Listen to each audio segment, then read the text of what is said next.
Alhamdulillah, berjumpa kembali. Bersama saya Jessica Hussein di Cerna Channel yang keren beken ini. Sebelum saya mengkisahkan kali ini, ayo channelnya di-subscribe, komen, like, dan nyalakan lonceng notifikasinya, semoga menjadi nilai kebaikan bagi kita semua. Sobatku yang berbahagia, kali ini saya akan mengkisahkan tentang nenek usia lanjut menggunakan ilmu pelet semar mesem yang memikat para lelaki di wilayahnya. Tidak berlama-lama lagi, ayo sobatku langsung saja kita simak perjalanan kisahnya berikut ini. Di sebuah desa kecil yang asri, hidup seorang nenek bernama Sri Asih.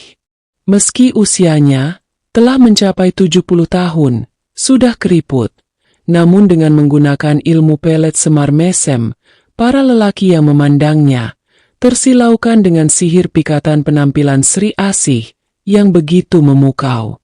Berkat ilmu pelet tersebut mata lelaki diputar balikan. Melihat wajahnya nenek terlihat cantik bak seperti bidadari, sensual memikat menggoda. Nenek seolah terlihat halus, kulitnya bercahaya, dan tubuhnya terlihat bugar, bohai aduhai, seperti wanita berusia 30-an. Senyumannya yang seolah terlihat manis, penuh pesona, penuh pikatan, membuat siapapun yang melihatnya terpesona, terutama para pemuda di desa itu. Namun, keanehan mulai terasa. Tidak hanya pemuda lajang yang tergila-gila pada Sri Asih, bahkan para suami dari istri-istri yang tinggal di desa itu pun tak mampu menahan daya tariknya. Para lelaki itu sering menghabiskan waktu di depan rumahnya, hanya untuk sekadar melihatnya lewat atau mendengar suaranya. Hal ini tentu menimbulkan keresahan di kalangan para istri. Banyak rumah tangga yang mulai retak karena para suami mereka sering menghabiskan waktu membicarakan Sri Asih. Tak sedikit istri yang marah dan merasa cemburu. Bahkan ada yang terang-terangan menuduh Sri Asih sebagai penyebab kehancuran keluarga mereka. Tetapi Sri Asih hanya tersenyum dan berkata, "Aku tidak pernah meminta mereka datang. Aku hanya menjalani hidupku seperti biasa." Ucapannya terdengar polos, namun matanya menyiratkan sesuatu yang sulit dijelaskan. Desas-desus mulai beredar. Beberapa warga yang percaya pada hal-hal gaib mulai menduga bahwa Sri Asih menggunakan ilmu hitam untuk memikat para lelaki. Mereka mencurigai bahwa ia telah menguasai ilmu semar mesem, sebuah ilmu mistis yang konon dapat membuat siapapun jatuh cinta hanya dengan pandangan atau senyuman. Kecurigaan itu semakin kuat ketika ada pemuda bernama Arman yang secara terang-terangan meninggalkan tunangannya demi mengejar cinta Sri Asih. Dia seperti bidadari. "Aku tidak peduli apapun, aku hanya ingin bersamanya," ujar Arman kepada keluarganya. Keadaan semakin tak terkendali. Para pemuda bahkan mulai berkelahi satu sama lain demi mendapatkan perhatian dari Sri Asih. Desa yang tadinya damai berubah menjadi tempat penuh perselisihan. Di tengah kekacauan itu, muncul seorang pemuda alim bernama Hadi. Berbeda dengan yang lain, Hadi tidak terpengaruh oleh pesona Sri Asih. Ia adalah seorang anak muda yang tekun beribadah dan dikenal bijaksana. Hadi merasa ada sesuatu yang tidak wajar pada nenek tersebut. Namun ia tidak ingin langsung menuduh. "Ada hal yang harus diselidiki," gumamnya. Hadi mulai mengamati tingkah laku Sri Asih dari kejauhan. Ia juga berdoa kepada Allah agar diberi petunjuk untuk menyelesaikan masalah ini. Hadi yakin bahwa apapun yang terjadi, harus ada jalan untuk membawa kebenaran ke desa itu. Di sisi lain, Sri Asih semakin menikmati perhatian dari para lelaki. Ia merasa bangga bahwa di usianya yang sudah senja, ia masih bisa menjadi pusat perhatian. Namun, jauh di lubuk hatinya, terkadang ia merasa sepi. "Mengapa semua ini terasa hampa?" bisiknya pada diri sendiri suatu malam. Sahabat inspiratifku yang berbahagia. Hari-hari berlalu, dan Hadi terus mengamati situasi desa. Konflik semakin memanas, dan banyak keluarga yang hampir hancur karena pesona Sri Asih. Hadi merasa waktunya semakin mendesak untuk bertindak. Setelah berdoa panjang, ia memutuskan untuk menemui Sri Asih secara langsung. Di suatu sore yang sejuk, Hadi mendatangi rumah Sri Asih. Rumah itu terletak di ujung desa, dikelilingi taman bunga yang selalu tampak rapi dan indah. Sri Asih sedang duduk di beranda, mengenakan kebaya kuning dengan senyuman khas yang memikat siapapun yang melihatnya. Namun, Hadi tetap tenang. "Selamat sore, Nenek Sri," sapa Hadi dengan lembut. Sri Asih menoleh dan tersenyum. "Ah, pemuda alim yang sering disebut-sebut orang-orang. Apa yang membawamu ke sini, anak muda?" "Ada sesuatu yang ingin saya bicarakan, Nek," jawab Hadi dengan sopan. Sri Asih mempersilakan Hadi duduk. Tatapannya tajam, seolah ingin membaca pikiran pemuda itu, tetapi Hadi tidak menunjukkan rasa gentar sedikitpun. "Nenek, izinkan saya berbicara jujur. Desa ini sedang dilanda kekacauan, dan banyak yang mengatakan bahwa Nenek adalah penyebabnya. Saya tidak ingin menuduh, tapi saya ingin memahami apa yang sebenarnya terjadi," kata Hadi dengan suara tegas namun tetap penuh hormat. Sri Asih terdiam sejenak, lalu tertawa kecil. "Kekacauan? Mereka yang datang kepadaku dengan sukarela. Aku hanya seorang wanita tua yang menjalani hidupku. Apa salahku jika mereka terpesona? Tapi, Nenek, daya tarik seperti ini bukan hal yang biasa, apalagi di usia Nenek. Banyak yang mengatakan Nenek menggunakan sesuatu yang tidak semestinya. Jika itu benar, saya harap Nenek mau jujur," ucap Hadi. Mendengar itu, senyum Sri Asih perlahan memudar. Wajahnya berubah serius. "Kau terlalu muda untuk memahami, Hadi. Dunia ini penuh ketidakadilan. Saat muda, aku sering dipandang sebelah mata. Tapi sekarang, aku memiliki kekuatan untuk membuat mereka tunduk. Apa itu salah?" Hadi menatapnya dengan iba. "Nenek, ketundukan yang diperoleh dari ilmu hitam hanya akan membawa kehancuran, bukan kebahagiaan sejati. Allah tidak menyukai hal semacam itu. Nenek mungkin merasa puas sekarang, tapi apa artinya semua itu jika akhirnya hanya membawa dosa?" Kata-kata Hadi seperti menyentuh sesuatu di hati Sri Asih. Namun, ia berusaha menyangkal. "Aku tidak membutuhkan nasihatmu, Hadi. Aku tahu apa yang kulakukan. Sekarang, pergilah." Hadi pun bangkit berdiri. Sebelum pergi, ia berkata, "Nenek, setiap manusia berhak untuk kembali ke jalan yang benar. Saya akan terus mendoakan Nenek. Semoga Allah memberikan hidayah kepada Nenek sebelum terlambat." Sri Asih hanya diam, tetapi kata-kata Hadi terus terngiang di telinganya. Malam itu, untuk pertama kalinya setelah bertahun-tahun, Sri Asih merasa gelisah.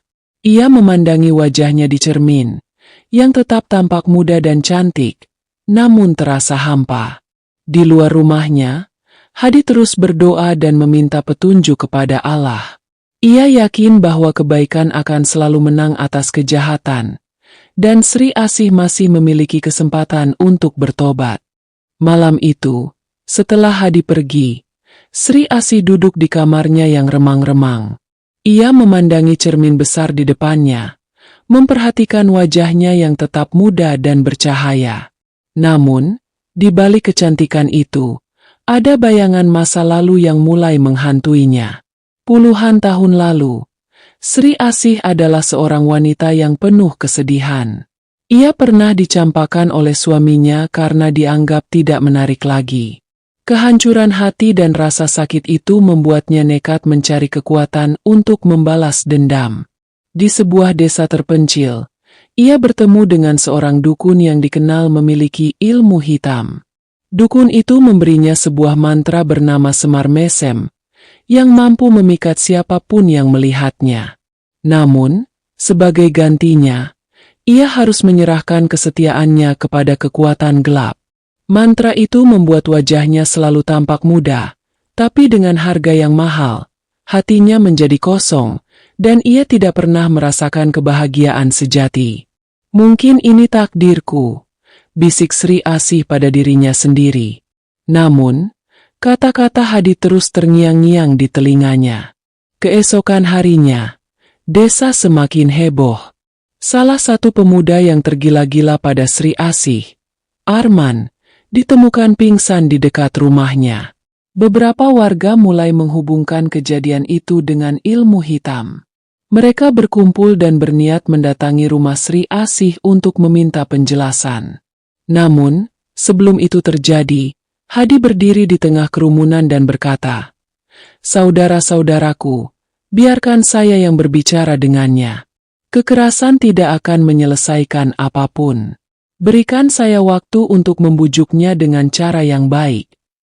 Warga setuju, meskipun dengan berat hati. Hadi kembali ke rumah Sri Asih. Kali ini, ia tidak hanya datang untuk berbicara, tetapi juga untuk mencoba menyadarkannya sepenuh hati.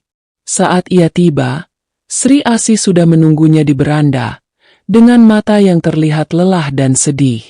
"Aku tahu kau akan datang lagi," kata Sri Asih pelan.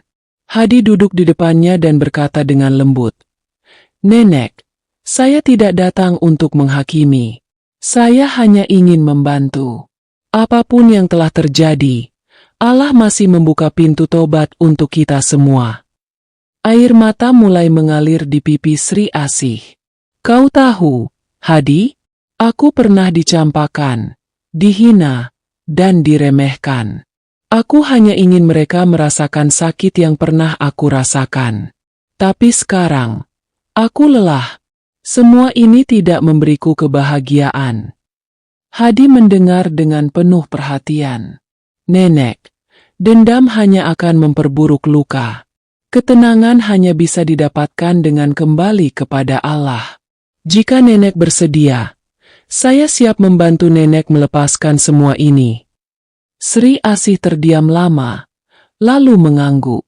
"Aku tidak tahu bagaimana caranya, tapi aku ingin mencoba." Hadi memutuskan untuk membawa Sri Asih kepada seorang ulama terkenal di desa seberang, Ki Zainal. Dengan bantuan Ki Zainal, ilmu hitam yang selama ini bersarang di tubuh Sri Asih mulai dihilangkan melalui proses ruqyah. Proses itu tidak mudah. Sri Asih beberapa kali merasakan tubuhnya seperti terbakar, dan ia bahkan pingsan beberapa kali. Namun, dengan doa dan bimbingan Hadi serta Ki Zainal, ilmu hitam itu akhirnya berhasil dihilangkan. Sri Asih merasa tubuhnya ringan, dan wajahnya yang selama ini tampak muda mulai kembali menunjukkan usianya yang sebenarnya. Namun, untuk pertama kalinya dalam hidupnya, ia merasakan kedamaian yang sejati. Sahabat inspiratifku yang berbahagia, mari kita simak kembali kelanjutan kisahnya yang begitu mengharukan berikut ini. Setelah proses ruqyah yang melelahkan, Sri Asih akhirnya merasa benar-benar bebas. Tubuhnya yang selama ini dipenuhi energi gelap terasa ringan, dan wajahnya kini menampakkan guratan usia yang sesungguhnya. Tidak ada lagi kilau muda yang memikat, tetapi ada ketenangan yang membuatnya terlihat lebih damai. Sri Asih memandang Hadi dan Ki Zainal dengan mata berkaca-kaca. "Aku tidak tahu bagaimana caranya aku bisa membalas semua ini. Terima kasih telah menyadarkanku," ucapnya lirih. Hadi tersenyum lembut. "Tidak perlu membalas kami, Nenek. Cukup kembalilah kepada Allah dan jalani hidup dengan kebaikan. Itu sudah cukup." Kiai Zainal menambahkan, "Tobat adalah perjalanan panjang, Nyi Asih. Tapi Allah Maha Pengampun, dan setiap langkah menujunya akan membawamu lebih dekat pada kedamaian. Jangan pernah ragu untuk terus berusaha." Sri Asih mulai menjalani hari-harinya dengan cara yang berbeda. Ia mengganti waktunya yang dulu dihabiskan untuk berdandan dan memikat orang dengan memperbanyak sholat, membaca Al-Quran, dan berzikir. Ia juga sering meminta maaf kepada para istri yang keluarganya pernah terganggu karena dirinya. Awalnya, tidak semua warga langsung menerimanya. Beberapa istri masih merasa kesal, dan para pemuda yang dulu tergila-gila padanya kini merasa malu. Namun, perubahan yang konsisten dari Sri Asih perlahan meluluhkan hati mereka. Sri Asih juga mulai aktif membantu warga desa. Ia membuka kebun kecil di rumahnya dan mengajak para janda dan lansia lainnya untuk berkebun bersama. Hasil panen mereka dibagikan kepada warga yang membutuhkan. Kehadiran Sri Asih yang dulu membawa masalah kini menjadi sumber berkah bagi desa. Di usianya yang semakin senja, Sri Asih semakin mendekatkan diri kepada Allah. Hadi sering mengunjunginya untuk memberi nasihat dan menemani diskusi tentang agama. Mereka berbicara tentang kehidupan, kematian, dan bagaimana pentingnya mencari ridha Allah sebelum akhir hayat tiba. Di usianya yang ke-85 tahun, Sri Asih jatuh sakit. Tubuhnya yang sudah tua tak lagi mampu bertahan, namun ia tetap tenang. Di detik-detik terakhir hidupnya, ia mengucapkan kalimat syahadat dengan lancar, dikelilingi oleh Hadi, Ki Zainal, dan beberapa warga desa yang telah memaafkannya. Sri Asih meninggal dunia dengan wajah yang tenang, dan para warga sepakat bahwa ia pergi dalam keadaan husnul khotimah. Pemakamannya dipenuhi doa-doa dari seluruh desa, termasuk dari mereka yang dulu pernah terluka oleh kehadirannya. Hadi berdiri di sisi makamnya, mengucapkan doa terakhir. Dalam hati ia berkata, "Semoga Allah menerima tobatmu, Nenek. Kisahmu adalah pelajaran bagi kami semua, bahwa tidak ada kata terlambat untuk kembali ke jalannya." Sahabat inspiratifku yang berbahagia, beberapa bulan setelah Sri Asih dimakamkan, kehidupan di desa kembali damai. Tidak ada lagi pertengkaran di antara para suami dan istri, tidak ada lagi pemuda yang saling berebut cinta, dan tidak ada lagi keanehan yang mengganggu keseimbangan desa. Namun, kenangan tentang Sri Asih tetap hidup, bukan sebagai sosok yang membawa kekacauan, melainkan sebagai contoh nyata dari kekuatan tobat. Di rumah kecilnya yang kini dijadikan tempat berkumpul warga, Hadi mendirikan sebuah perpustakaan sederhana. Ia menamai tempat itu Bel Sri Asih, sebagai penghormatan kepada nenek yang pernah tersesat namun akhirnya menemukan jalan kembali. Di perpustakaan itu, Hadi sering mengadakan pengajian dan diskusi, mengajarkan pentingnya ikhlas, memaafkan, dan berjuang untuk hidup lebih baik. Warga desa sering berbicara tentang Sri Asih, bukan dengan kebencian, melainkan dengan rasa hormat. Dia mengajarkan kita bahwa siapapun, betapapun kelamnya masa lalu, masih bisa berubah menjadi lebih baik, kata salah seorang ibu di pengajian itu. Dari kisah perjalanan hidup nenek Sri Asih yang saya sajikan tersebut, ada beberapa hikmah yang menjadi pelajaran bagi kita di dalam kehidupan ini, yaitu diantaranya. Yang pertama, sobatku, tidak ada kata terlambat untuk bertobat. Sri Asih adalah bukti nyata bahwa Allah selalu membuka pintu ampunan bagi siapa saja yang ingin kembali kepadanya, tidak peduli seberapa besar dosa yang pernah dilakukan. Yang selanjutnya, hidup dengan dendam membawa kehancuran. Sri Asih awalnya menggunakan ilmu hitam untuk membalas rasa sakit hatinya. Namun, ia justru semakin tenggelam dalam kehampaan hingga menyadari bahwa kedamaian sejati hanya datang dari Allah. Yang berikutnya, pentingnya menjaga hati dan pikiran. Ketertarikan duniawi seringkali menjadi ujian yang menggoda. Namun, dengan iman yang kuat, seperti yang ditunjukkan oleh Hadi, kita bisa menahan godaan dan membawa kebaikan kepada orang lain. Kemudian, kehidupan adalah perjalanan belajar. Kesalahan adalah bagian dari kehidupan, tetapi pelajaran sejati datang dari bagaimana kita memperbaiki diri setelahnya.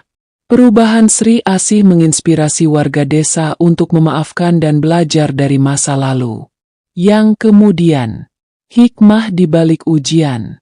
Kehadiran Sri Asih yang membawa kekacauan akhirnya menjadi ujian bagi desa, tetapi dari ujian itu, mereka belajar tentang pentingnya keimanan, kesabaran, dan memaafkan. Kisah nenek Sri Asih menjadi legenda di desa itu. Ia dikenang sebagai sosok yang menunjukkan bahwa manusia bisa berubah, asalkan ada kemauan, doa, dan dukungan dari orang-orang di sekitarnya. Desa itu tidak hanya menjadi tempat yang damai, tetapi juga menjadi tempat di mana nilai-nilai keimanan dan kebaikan terus diajarkan kepada generasi berikutnya. Sahabat inspiratifku yang berbahagia, demikian kisah ini saya sajikan. Semoga bermanfaat dan menginspiratif dalam kehidupan kita. Atas segala perhatian dan dukungan sahabatku, saya ucapkan terima kasih. Semoga menjadi nilai kebaikan.